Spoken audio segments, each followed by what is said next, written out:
اليوم طبعا تكتمل دائرة التمرينات ودائرة التعب بعد 8 أشهر متواصلة، لأن يطلع أعضاء جوقة دوزنلي في عرض مشوار اللي طبعا فكرته مثل ما حكيناها قبل مرة وبنعيدها، هي إلها معنيين. المعنى الظاهر للجمهور اللي هي زيارة لدول عربية مجاورة لنتعرف ونتذوق الثقافة، الموسيقى، الشعر والغناء. وبالإضافة لهيك الوجه الثاني لهي الفكرة أو المعنى اللي مخفي لهي الفكرة اللي هو مشوار، هي عبارة أو بالأحرى جوقة دوزنلي كان لها مشوار بين البلدات العربية المجاورة في منطقة سخنين والجليل، واللي هي اليوم بتضم شباب وصبايا من شتى البلدان العربية، وكمان هذا أضاف لإلهن نسيج اجتماعي وجمعهن قاسم مشترك اللي هو شباب وصبايا عندهم هواية ورغبة في تطوير الموسيقى والغناء في مجتمعنا العربي. طبعا بلشت الناس تتوافد للحفله، ونتامل انه الحفل ينال اعجابكم وتستمتعوا معنا، وشكرا لكل الداعمين اللي قدموا دعمهم المعنوي والمادي. وطبعا رح نتطرق احنا لاساميهم في الحفل، فشكرا لهم وشكرا لجميع الجمهور اللي بيامن فينا وبضل يرافقنا وين ما عم نروح. اهلا وسهلا فيكم.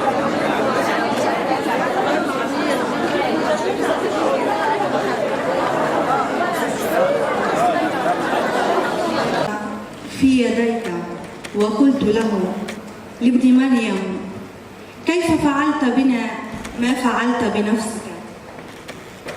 يا سيدي هل لدينا من العدل ما سوف يكفي ليجعلنا عادلين غدا؟ كيف أشفى من الياسمين غدا؟ لن نشفى من الياسمين أبدا. لا تكن معتما، خذني إلى بلد ليس لي فيه طائر أزرق، فوق صفصافة يا غريب، ولتكن أمسيتنا مبللة بالعزف والتوليف. من أنا؟ من أنا بعد منفاك في جسدي؟ مني ومنك ومن بلدي. من أنا بعد عينين لوزيتين؟ تلاعب بالحرف الندي.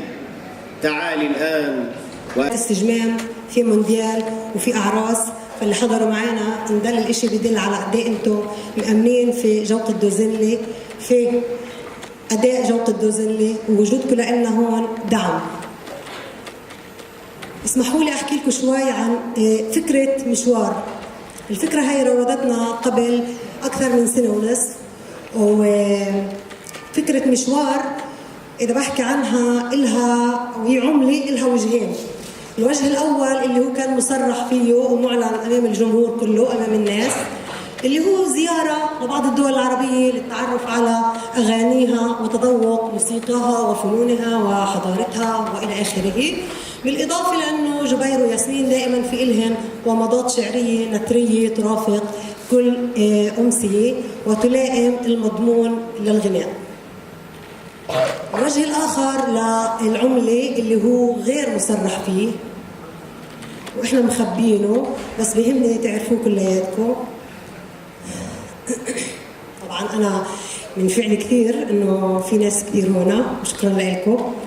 الوجه الآخر للعملة تبعتنا إنه هو جوقة دوزنلي بلشت قبل 3-4 سنوات تقريبا في سخنين، والفكرة كانت فكرة سخنينية، وهدفها كان إنه نقوي الموسيقى في سخنين. بعد ما بلشنا شوية مشورنا بين البلدات المجاورة لنا، وبلش ينضم لنا شباب وصبايا اللي هن راح تشوفوهم كمان شوي على خشبة المسرح، من حيفا، من كابول، من عكا، من مجد كروم، من الراوي، من المغار، من الناصري. وطبعا وجودهم مع بعض كان له قاسم مشترك، انه هن حابين يطوروا الموسيقى والفن في مجتمعنا العربي. وجودهم مع بعض كمان عمل نوع من النسيج الاجتماعي، واللي خلى جوقة دوزنلي تتحول لدفيئة موسيقية اجتماعية اللي هن بتواجدوا فيها، وفي بيناتهم روابط كثيرة. بحب أشارككم بشغلة اللي هي صراحة كانت نقد، لوم وعتب من كثير أشخاص في سخنين. ليش كرمال؟ ليش رايحين انتوا على كرمال؟ ناقص محلات بسخنين. طبعا مش الهدف انتقد اي شخص سياسي، ان كان رئيس البلديه الموجود معنا او السيد صفوت او اي سياسي اخر موجود معنا هون، بس الاشي بوجع القلب انه احنا في بلداننا العربيه في سخنين والمنطقه فيش ولا قاعه اللي هي بمستوى هاي القاعه اللي احنا موجودين فيها، واللي بتضم ما يقارب 700 مقعد، اللي تقدر تخلي شبابنا وصبايانا يعملوا برامجهم المسرحيه والموسيقيه في هيك قاعه. فاعذرونا انه جرناكم او جبناكم على كرمائيل، مش لانه احنا حابين كرمائيل، بس لانه احنا في ضيقه فيش عندنا مسارح. قيل من لا يشكر الناس لا يشكر الله، مزبوط؟ اسمحوا لي استخدام الدائرة من الورقة.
مين انحلل الفرق ما هو غير ده نص الشرع يا أغلى الهواي